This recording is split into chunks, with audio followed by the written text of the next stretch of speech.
ಇನ್ನು ಕನ್ನಡದ ಖ್ಯಾತ ಹಿರಿಯ ನಟ ಇದೀಗ ವಿಧಿವಶರಾಗಿದ್ದಾರೆ ಎಂಬ ಮಾಹಿತಿ ಬರ್ತಿರೋಂಥದ್ದು. ಆಗ ನಿಜಕ್ಕೂ ಏನಾಗಿದೆ ಇವರಿಗೆ ಸಂಪೂರ್ಣ ಮಾಹಿತಿಯನ್ನು ನಾನು ನಿಮಗೆ ಕೊಡ್ತೀನಿ. ಅದಕ್ಕೊಂದು ಚಾನಲ್ಸ್ ಕೂಡ ಸಬ್ಸ್ಕ್ರೈಬ್ ಮಾಡಿಕೊಳ್ಳಿ ಸ್ನೇಹಿತರೆ. ಹೌದು, ಕನ್ನಡ ಚಿತ್ರರಂಗದಲ್ಲಿ ತಮ್ಮದೇ ಆದಂಥ ರೀತಿಯಲ್ಲಿ ಛಾಪನ್ನು ಮೂಡಿಸಿ ಸುಮಾರು 550ಕ್ಕೂ ಅಧಿಕ ಸಿನಿಮಾಗಳಲ್ಲಿ ಅಭಿನಯಿಸಿ ಅತಿ ದೊಡ್ಡ ಮಟ್ಟಿಗೆ ಹೆಸರು ಮಾಡಿದಂಥ ಈ ನಟ ಇದೀಗ ಹೃದಯಘಾತಕ್ಕೆ ಒಳಗಾಗಿ ಕೊನೆಯುಸಿಳಿದ್ದಾರೆ. ಮತ್ತು ಕ್ಯಾನ್ಸರ್ನಿಂದಲೂ ಕೂಡ ಅವರು ಬಳಲ್ತಿದ್ರು ಅಂತಲೂ ಕೂಡ ಹೇಳಲಾಗುತ್ತೆ.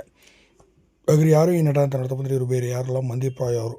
ಹೌದು, ಮಂದೀಪ್ ರಾಯ್ ಅವರು ಇಂದು ಕೊನೆಯುಸಿಳಿದಿದ್ದಾರೆ ಎಂಬ ಮಾಹಿತಿ ಬರ್ತಿರೋಂಥದ್ದು. ಕನ್ನಡ ಸಿನಿಮಾಗಳಲ್ಲಿ ಸಾಕಷ್ಟು ಸಿನಿಮಾಗಳಲ್ಲಿ ಕೂಡ ಇವರು ಬಣ್ಣ ಹಚ್ಚಿದ್ದಾರೆ ಅಂತ ಹೇಳ್ಬೋದು.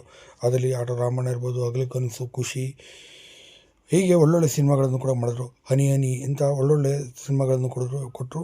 ಪ್ರತಿ ಸಿನಿಮಾದಲ್ಲೂ ಕೂಡ ಇವರು ಕಾಮಿಡಿ ಸೀಕ್ವೆನ್ಸ್ ಅಂತೂ ಇದ್ದೇ ಇರೋದು ಅಂತಲೇ ಹೇಳ್ಬೋದು.